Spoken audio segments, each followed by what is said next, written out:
what is going on everybody? It's Steven here and welcome back to another China phone review. Today we're going to check out the Bluboo X550 from efoxshop.com.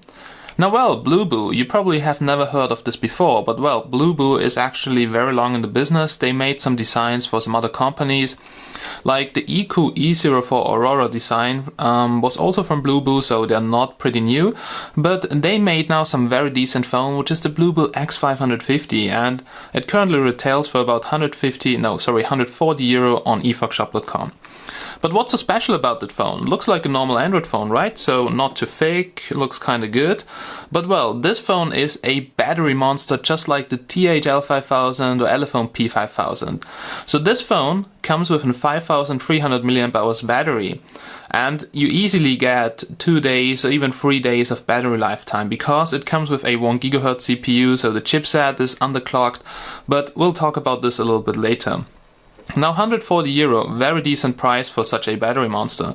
Even though it comes with lower specs, for instance, than the P5000 and then the TH-L5000. But well, we can quickly talk about the specs. If you want to see an unboxing, just check out the link down below. I did one a couple of days ago. And this phone comes with a 5300 mAh battery, as I've said before, 5.5-inch HD screen, 720p, so not that good like on the P5000. Also no fingerprint or anything like that. It's running the new MTK 6735 chipset, but the CPU is only running at 1 GHz, which results in 15-16 hours on-screen time in Geekbench. That's amazing, but well, the chipset is kinda slow. Then we have quad band on GSM, we have triple band on WCDMA, so 3G is perfectly nice working in my country, but I had to modify something because it was set to different band, and you can find a 3G fix also on my channel if you have problems with this phone. FDD-LTE, so B1, B3, B7, B20, I can confirm all the bands are in there. 2 GB of RAM plus 16 GB of ROM. 8 megapixel rear camera, probably not the best, and just a 2 megapixel front facing camera here. Straight off the box it comes with Android 5.1 and I have to say it's not that buggy like on other phones, so good job so far on the ROM. And well, it retails for 140 euro on eFox, which is a very decent price for such a battery monster, and today we're going to check out if it's worth it, how long you have to charge that, and all those things you want to know if you get such a phone with a huge battery. Okay guys, so now let's get directly started and let's do a quick accessory test. So guys, as you may know, the Bluboo comes with 2 chargers. You can check out my unboxing. Basically, inside of the box you will find a quick starter guide, 2 chargers, charging cable, a screen protector, and such a silicone rubber case or something like that. But well, it comes with 2 chargers. One 5-volt 2-amp charger, it's that one here. Funny thing is, my Bluboo, so my second one, has now about 30%, so, or 25% actually, so not really much. And it's now connected to the charger, and here on the output of the amp meter you can see 0.7 amps running through the charger here, and it drains out of the power socket 4.6 watts, and that thing is pretty accurate. So well, it's only charging with around 0.7 amps at 5 volts, which is now 3.5 watts. And well, that's not really much. We can now test it with the quick charger, and that thing here actually should support voltages from 3 to 13 volts, so it shouldn't have a problem with those 7 and 9 volts. So what do we have here on the charger? We have 7, 9 and even 12 volts, so it should be able to output over 12 watts, so that's a good thing. And there we go. So let's see what we get here if we try to charge it. And let's see if the quick charging crap here is working. Oh well, wrong way. Otherwise I cannot read the meter. And there we go. So, the quick charger, really funny thing, it's now draining out of the power socket 2.4 watts, and yeah, it's charging the phone currently with 1.8 watts. So I'm not really sure why, but I've tested it from 0 to 100%, which took with that charger a whole day, and it was charging it, yeah, not with more than 5 volts. I'm not sure why it doesn't charge so fast, but I also experienced that the charging times, they are quite high. So it really took me a lot of time to charge the battery, but if you do it really overnight for like 10 hours with the 2 amp charger, then it's full. But if you want to quickly charge it, then you will be a bit disappointed, because it really takes a lot of time to charge such a huge battery. But honestly, if once it's fully charged, you have 2 days of battery lifetime, so that's really great.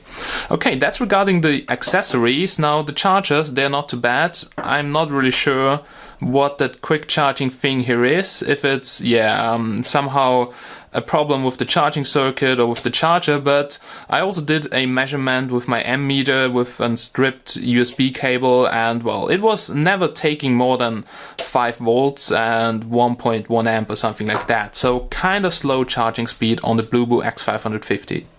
Okay, ladies and gentlemen, now here's the Bluboo X550 in white, and I think it looks okay. The white version doesn't look that good like the black version, because it comes with a black bar around the display, as you can see. So you actually see the wallpaper, then a black bar, and then the white frame. So it looks kind of strange. But the display size, it's 5.5 inches without the black bar, so I've measured it and you don't have to worry about that. Now well, the phone is made out of plastic. It's not too thick for a phone with such a huge battery, so I think the P5000 was way heavier, way thicker, and actually the build quality is really okay. There are no gaps, it doesn't bend, and for €140, well, that's pretty good. Okay, so display, as I've said, 720p, but I think it looks okay. Colors, viewing angles, I mean, it's hard to see outside because the screen is mirroring. But we can now have a closer look at all the details here, like the capacitive touch buttons, the sensors, and then let's have a look at the back side. Now here's the top of the phone. Here you can see the speaker, and the speaker quality is actually quite okay. Right from that we have light and proximity sensor, which is working, and right from that, so that little thing here is actually the notification LED, and right from that we have a 2 megapixel front facing camera. You can already see that there's a silver frame or something like that here around the glass, protects it a little bit, so not too bad. But that black bar here around the display looks somehow disgusting.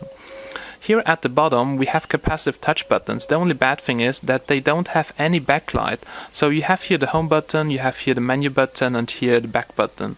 Now sorry for the rainbow effect, that's the damn focus from my camera. But all in all, the front, it's okay, but I would be really happy if those capacitive touch buttons would have backlight. But so far, it's actually okay. Then let's have a look at the back side. So guys, that's the back side of the phone. You can see here at the top the rear camera, 8 megapixels, comes a little bit out of the device, as you can see. It also comes here with a golden ring around the camera, looks kinda nice. Here we have the LED flash, which is a little bit weak. Bluboo logo here, and at the bottom we have the dual speaker grid, but well, it's just a single speaker, as you will see when we remove the back cover. Back cover is removable right over here, so here you can see the cutout, and here we have C certification, FC, and well, all the usual stuff.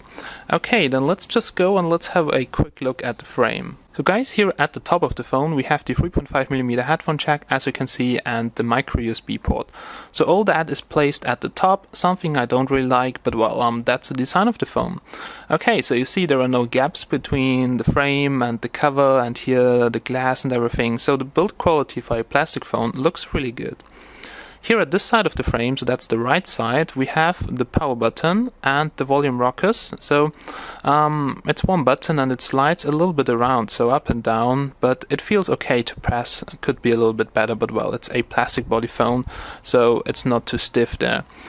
The frame, not too thick, as you can see, for a phone with such a huge battery. Here once again the cutout for removing the back cover, which is removable. And here we have the microphone, so it's the bottom microphone for doing calls, and it's placed here on the left side of the bottom frame. Then let's have a look. Oh yeah, that was it actually, sorry. That's the side without any buttons, so that's the right side of the phone here. Okay guys, so that's basically the Bluboo X550. All in all, it looks really kind of nice, not too thick for such a huge battery monster. And now let's go and let's remove the back cover. As I've told you guys, it's very easy to remove the back cover, so let's do it. Just go in there with your fingernail and pull it off. and it's a plastic back cover without any functions, so no NFC or something like that. And you can see that's the battery, and it's non-removable. So in order to remove it, you would have to unscrew all the screws there and then just disconnect the flex cable and get out the battery. That's possible, but you cannot just change it, put in another battery. It's not so easy. You have here a sticker with the IMEI numbers. You can see it's the X550. Don't dismantle and decompose the battery. So it looks a lot like the same battery which was in the Elephone P5000, or at least the cover here from that. Now it says here 5300 milliamp hours. Not really sure if that is absolutely true, but it's huge. So that's something I can say. 16 hours, 15 hours on-screen time in Geekbench. I mean, that says everything. Here at the bottom, the speaker. And you see it's not a single speaker, so we have here 3D sound. Yeah, you can see that on everything. It looks like it would be two sub-speakers, but well, I think that's one big speaker, so it looks kind of strange there. Then we have here one antenna, so bottom antenna. Here we have LTE antenna at the top. And here we have the dual SIM card slot, and that's a really cool thing because you have here a big SIM card slot, that's SIM card slot 1, so you have to use an adapter and make sure you put your SIM card in there, otherwise you don't have 3G and 4G. That's the second SIM card slot and it only supports GSM, so make sure you put in there only your telephone SIM card and not the internet card. And then here, TF card slot up to 32 gigs. I'm pretty sure 64 gigs is possible too. And well, that's actually it. LED flash here is also labeled, here another antenna, and that's the whole phone here from the inside. So far, it's looking really nice, build quality not too bad if you keep in mind that this phone retails for only about €140. Okay, then let's go and let's have a look on how it performs in Android 5.1. Alright, ladies and gentlemen, we're now here in Android 5.1 on the Bluboo X550. Now, it feels kinda smooth, even though the CPU is only running at 1.0 GHz, so far, really, it's not laggy or something, and that is actually impressive. We can go down here to About the Phone, and here you can see that this phone here is running Android 5.1. And this is definitely 5.1, so here's the lollipop and that's game, so the E-stack. Well, so no spoofed version. Regarding OTAs, now this is from June, so it's now almost 3 weeks old. And I haven't seen any OTA so far, so I'm not really sure if they're going to update the device, so you're stuck with the ROM. But so far the ROM is not really buggy, and that's something which is good. Okay, let's have a look at all the settings here. First of all, let's get started with Wi-Fi and my opinion on it. Now we have here signal strength excellent, 65 Mbits. Wi-Fi could be better. Like in my sleeping room, second floor, usually I have on some phones low signal, but it's usable. But here on the Bluboo, well, I couldn't use the internet. The signal was too low. So I would say Wi-Fi is average, but not really good. Let's go back here. Let's have a look at Bluetooth, Hotnot. Well, Hotnot, that's something like NFC. But it's MediaTek's own feature, so it only works between Hotnot compatible devices and it allows data exchange just like NFC, so when the screen touches another device. The problem with this is that it's not compatible with NFC, so actually the feature is useless if you don't have a lot of devices which support Hotnot. Also NFC payments or something like that, it's not going to work. Then here we have display. And I just want to show you that mirror vision is included, so if you needed to adjust your display, well, it's in the ROM and you can use it. Also here the sensor calibration if something is wrong with your G sensor or for instance with your proximity sensor. Alright, so that were the display settings. Here we have storage. Problem is that we don't have unified storage, so we have two partitions. We have here a 4 GB total space partition and another total space partition with 8.5 GB. Now, in my opinion, it doesn't really make sense to split 16 gigs, but well, a lot of people are now doing that, especially here on Android 5. So far only Elephone is really nice and just gives out the devices with one big partition. That's something I like. Okay, let's talk about the battery, because this is so damn impressive. Now today, I was using it like, okay, clock 3%, but honestly, I forgot to turn off the alarms and I had something like an alarm every 10 minutes. And yeah, it was ringing for 4 hours and my mother couldn't figure out how to turn it off because she's not into smartphones, and she said, yeah, she wanted to kill the phone. But I came home and it drained only about 15 or 20% and it was ringing for 4 hours. And really the battery, it's impressive. I mean, just check this out. So you can see the battery was dropping here really fast because it was ringing all the time. Then here I used it normally and there was almost no drain, and now we're somewhere here. So this was 10 AM to now 10 PM, so 12 hours, and I still have something like 50%, and I was using it really constantly. So honestly guys, you will have at least 2 days of battery lifetime. This phone is really great.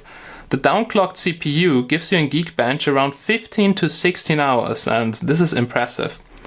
But well, you only get this because the phone comes with a chipset which consumes almost nothing, but also the power, so the performance of it is very low. Alright, so that were the battery stats. Let's talk a little bit about apps here, and here we have phone storage and running apps in the background, so let's check this out. It's loading a little bit. And yeah, here you can see the system consumes 284 megabytes, which is very good. And the apps running in the background, like Facebook Messenger and all that, and some other system apps, they just consume 436. So you have more than 50% out of the out of the 2 gigabytes free RAM. That means 1.2 gigabytes of free RAM. And everything in Android, which is below 50% of the total phone memory consumption with some apps in the background, is really good in my opinion. Alright, so all apps, so you can see it's very clean, no Chinese junk, no bloatware. That's something I like. So the phone just came with Android 5.1, nothing pre-installed, that's pretty good, except of all the Google apps and that. Here we have location-based services, so GPS. Then yeah, that's basically it. So the rest is what you can find on every other Android phone. Regarding the languages, now you have a lot of languages, but the problem with that is that the translation in Android 5.1 sometimes absolutely sucks. That means in German it says that the phone is a tablet and some other crap, so it really sucks. But the cool thing is it's full Android 5.1 because we also have Austria, so my small little country in there, and that is looking good so far. So let's go out of the settings. Okay, then let's have a look at the Android status bar. So here notifications as always. Then we can just have a look at the quick toggles. Oh, by the way, the screen is not at maximum brightness. I didn't notice it because it's actually quite bright. And so far, you see, it's looking really good. I had absolutely no problems to read the screen outside, and the resolution, I mean, it's HD, but it's okay. I'm connected to Wi-Fi, which is, average. Here Bluetooth, then here we have the network, but there is no data switch anymore, so that's something which I don't like, because I usually just turn off data when I don't need it. But here on that phone, I just left it on because the battery is impressive. GPS and the hotnot quick switch. Alright, so that's basically it. Then let's have a look at all the basic things, like if we can do calls, and the phone should work in your country if you check the frequencies, and it comes with triple band on 3G, it comes with many 4G frequencies which are used in Europe, and also quad band on GSM. So in Europe you shouldn't have a problem with that phone, but in the USA please make sure that you check the bands. Then let's call here some popular number. It's child molested hotline or something like that, whatever. And here you can hear the speaker. So the speaker is here, and as we have pointed out before, it's a single speaker. And yeah, it could be louder and could have better quality. So I would say clarity and loudness, it's just average. Oh, sorry guys, there was just somebody picking up the call. Honestly, that person is now on YouTube. Okay, I'm sorry that I called the hotline. That was not cool, but yeah, sensors are working, so I just want to tell you that. And I think we don't need to test this again. Oh, I feel so bad now. But well, we have here the messaging application, and I can just show you how it feels to type. But well, I used the messaging application, but I just cleaned all my messages. But well, typing feels really okay. It's definitely a 5-point capacitive touchscreen. Hello, peoples. What is... You see, typing here feels kind of good. 5.5 inches, 720p. Everything not too big, and the vibration feedback due to the plastic body feels a little bit cheap, but well, I would switch it off anyway. Okay, then let's have a look at the browser. I'm now connected to Wi-Fi, and well, you can see browser's working, just my internet connection is now very slow because I'm uploading some Minecraft shit. And yeah, China devices, so if you need some help with your smartphone, check out that forum. We're definitely here to help you guys. And well, that's basically it. So the basic stuff like messaging, calling people, and checking out the internet. Then I would say let's check out the first important application, which is the camera, and we have it right over here.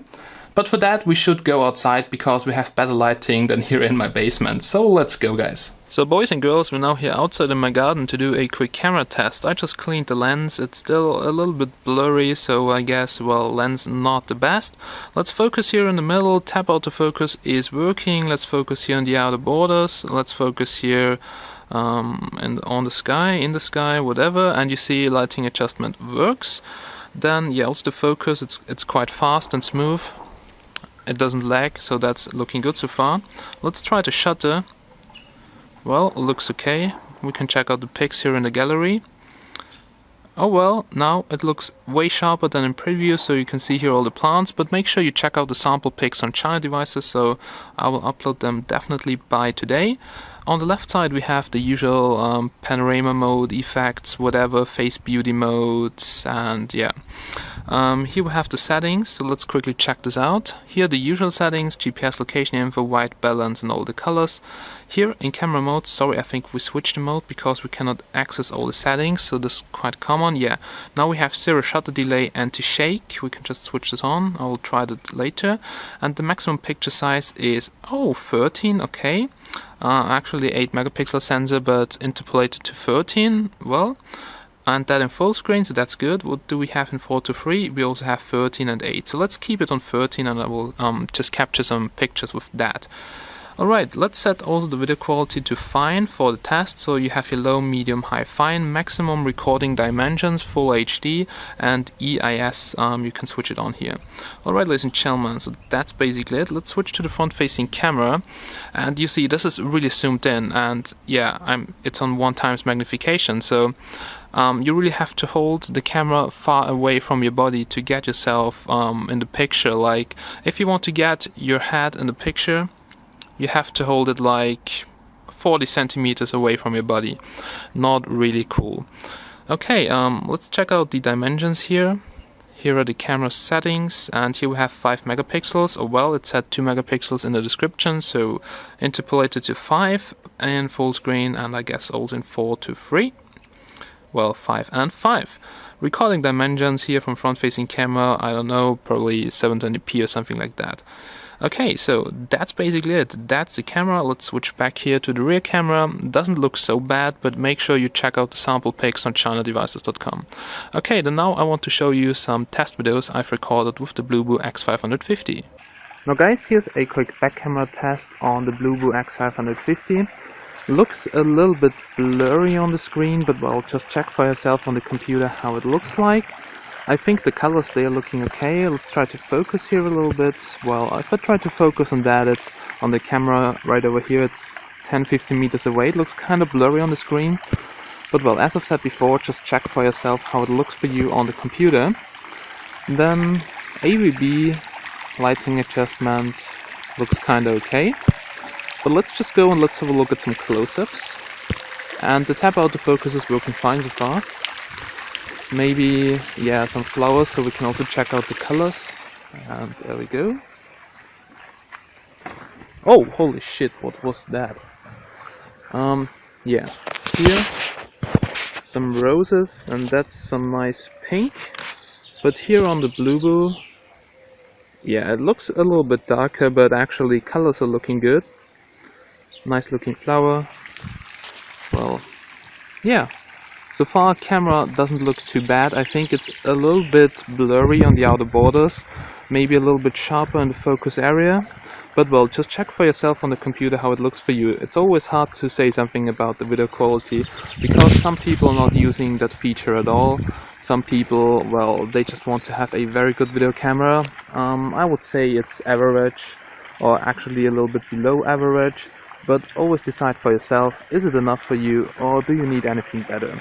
Okay, now let's go and let's switch to the front-facing camera.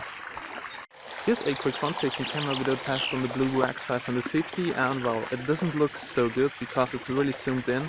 I have to hold it here 1 meter away from me to get myself on the picture, or here about 30 centimeters to get my head on the picture. So this could be much more wide angle. It's just a little bit laggy, as you can see, so if I turn myself around here, Objects in the background looking quite sharp, so not too bad. Colors are also okay and lighting adjustment. But well, this could, oh holy crap, so this could be a little bit more wide angle, but so far it's looking okay. Just check for yourself how the quality looks like. Would say it's average, a little bit below average, so not too good. So boys and girls, we're now here back on the smartphone and we just had a look at the camera, and I checked out the pictures with Active View and also on the computer. So it's shooting with a 2.2 aperture and 30 megapixels, but well, interpolated. Okay, so let's go here to the menu. And we just had a look at the camera, so here we have the usual stuff, yeah, like music player, file manager, the BLE manager for my smartwatch, and if you're looking for a nice smartwatch, check out the C-Blaze, it's really worth it. Alright, Skype is working as we can see in the notifications, but well. We have here FM radio, it's working, but there is no headset included, so get your own. Then the FM radio is working and the quality is kinda good.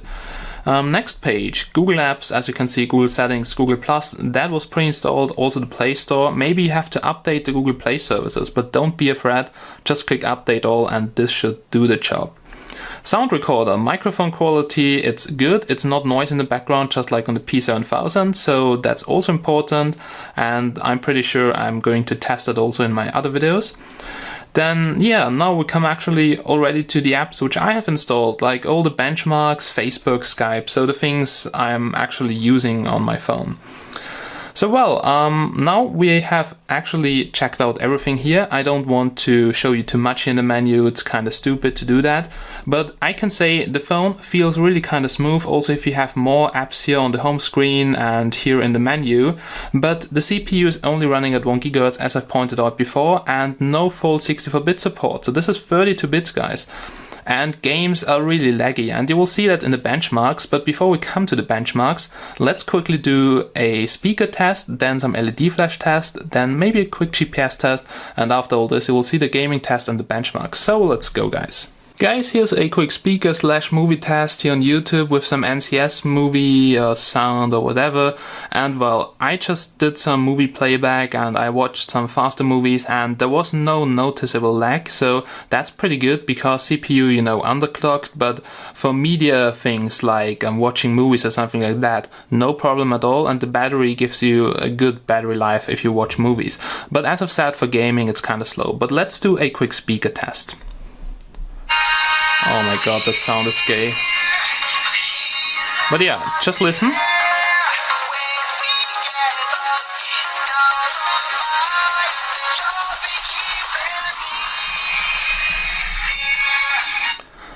Okay, so loudness, it's okay. Could be a bit louder, but quality, well, average. So it's not the baddest speaker I've had. Usually a very crappy speaker is in some clones or some very thin phones. So the speaker is average, but nothing special actually. But it sounds okay, so you don't just want to throw that smartphone away every time it rings.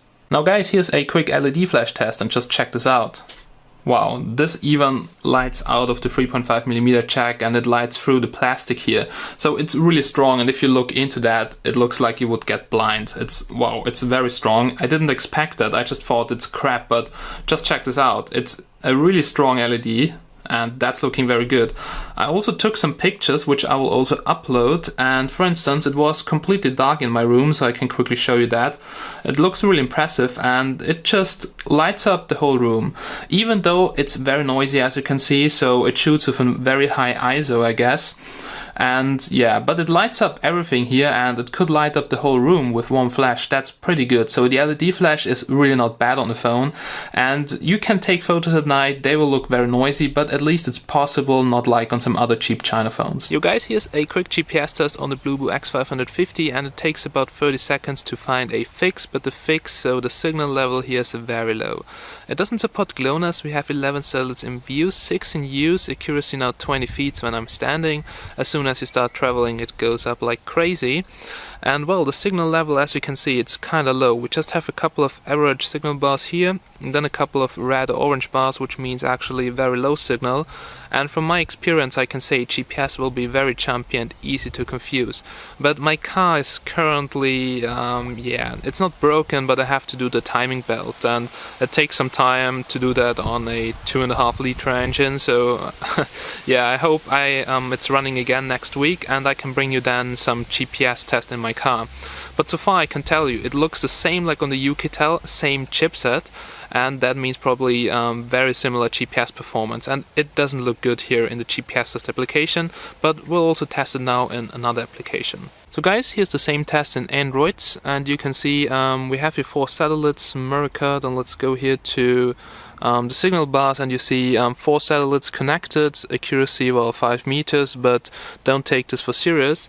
And you see we only have 4 here. On some other chipsets like the MTK 6752 you get like 15, 16 and a way better signal than this here. So far I can say GPS is working, but the accuracy and everything will not be really good. So make sure you check out my GPS test, which will come in the next 3 days.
Oh yeah, we're now here finally at the end of this review, and I really have to say this phone is not too bad for the cheap price of €140.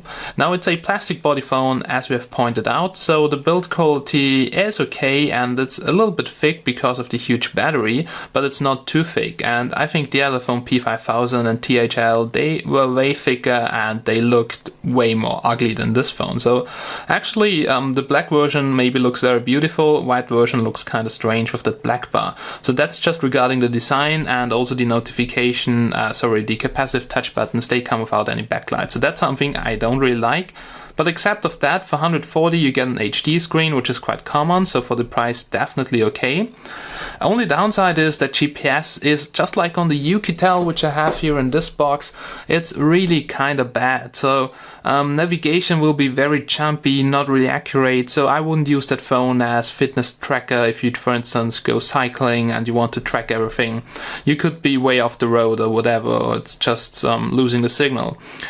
That's regarding GPS. Then the gaming performance, as you've seen, so there is no 3D game you can play without some lag. So Modern Combat lagging, GTA lagging. That's because the CPU is just clocked at only 1.0 GHz. There are actually, I think, 3 versions of the chipset, so 1.0, 1.3 and 1.5 GHz. And also the lower clocked versions, not sure about the higher clocked one because I don't have any. They don't support GLONASS, so that results also in a bad GPS, and the antenna of that phone probably also isn't the best. Charger, well, also the accessories. Now, I've tested it on different phones, with that phone, another Bluboo, and the quick charger, I've tested it with my multimeter even. It's not outputting more than 5 volts, so it takes exactly the same time to charge than with the other charger, which is not even outputting 2 amps. So you have very long charging times, and you have to charge it really overnight to get the battery full. But if you do that always overnight, you can enjoy 2 days of battery lifetime, which is a huge pro on that phone. Cheap and super awesome battery lifetime. So that's actually, for a lot of people I know, something which they want to have. And design is not looking bad so far. Black version looks way better. Camera is okay. Could be a little bit better. But you have seen the pictures, they're okay. The LED flash is very strong. This almost burns out my eyes. It's no dual speaker, it's single speaker, sound coming out of the right side. It sounds average, but not really much more. Alright, ladies and gentlemen, so that's basically everything about that smartphone. I would use that as definitely as a backup phone for 140, and probably not as my main phone, because it's lacking of some sensors too, and the performance is kind of slow. But in the normal system, if you just use it for texting and watching movies, it's definitely okay. So well, as a backup phone, if you for instance travel a lot and you need a lot of battery performance to just call people, get in touch with other people, then this phone is really super awesome, and I can say, Bluboo, I like your new phone. Any downside is that chipset. Alright, ladies and gentlemen, so you can find it for 140 on efoxshop.com. Don't forget to check out the link down below in the description. And really not a bad phone. My review of the black version will also come. Then we can also have an extended GPS test, and maybe I will find something which I don't like, or which I actually like about that phone. Alright, so thanks for watching, guys. Thank you for watching this review and all other reviews. I really like you guys, and I really hope that you guys also, just join my next reviews. So thanks for watching, and see ya.